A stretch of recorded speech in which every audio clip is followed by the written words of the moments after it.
there? No. Okay. We were allowed to drink on ship.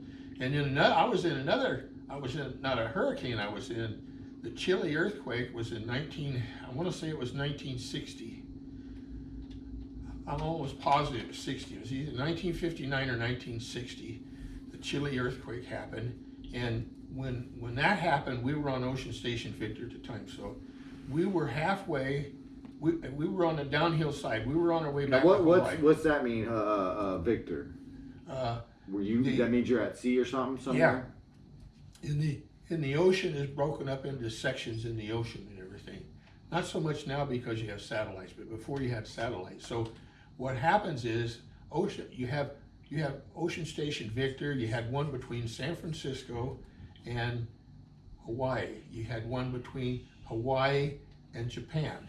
And then you had one from between Japan and the Aleutian Islands, and so on and so forth. So they're broken into huge squares is what they're, huge, I mean thousands and thousands of square miles. So Ocean Station Victor was one of those that a ship would go out from Honolulu, and we would go out and we would relieve a ship that was out there. And then they would go to Yokosuka, Japan for 2 weeks of maintenance. And so we would get up at the top of the square, and then they would just drift. The engines were always running. They never shut the engines off, but the screws weren't turning.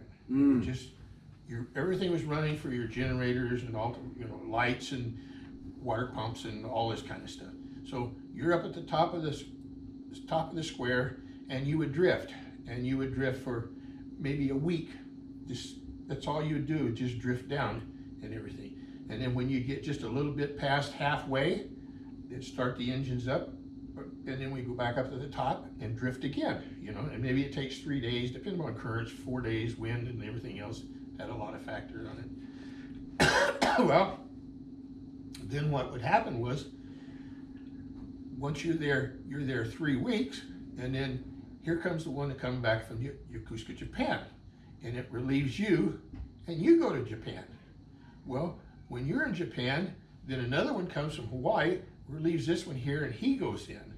Then when you come back, so it's just a round robin. Yeah. And the reason for it is because back then they didn't have a lot of search and rescue and stuff like that. So you have a lot of fishing boats that are out there, a lot of Japanese fishing boats. You had a lot of cargo carriers, big ships that are carrying cargo from the Orient going to Seattle and places like that. And so what happened is most of your ships do not have doctors on them. Most of them have a corpsman or something. At the most, they have a corpsman.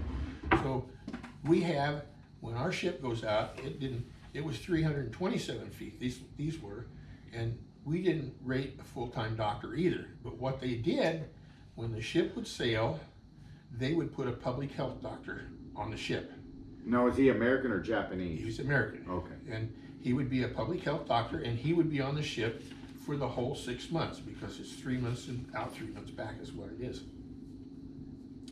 And that would do his service for his public health, whatever he had to do, if he got his education from someplace, and he had to pay it off or something. So he's what do they call it, an intern, not a resident or something like that, or a resident? No, these were regular doctors. These were regular doctors. Oh, so he was already fully fledged and all that stuff? He was a regular doctor, and I mean, they had some of them were older, and some of them were, we had one that was a full captain, and our ship didn't even rate a full captain. He was just a commander is all he was, so, or lieutenant commander, and so they were really nice guys. I worked with them because with the supplies and all the medical stuff and everything, because like I said, we didn't have a hospital on the ship. We had a corpsman, and then we had a striker, and then the doctor came. So that's 3. What's a striker, like a nurse? No, he's one that's working his way up. He's like say like the corpsman. Say the corpsman is an E4.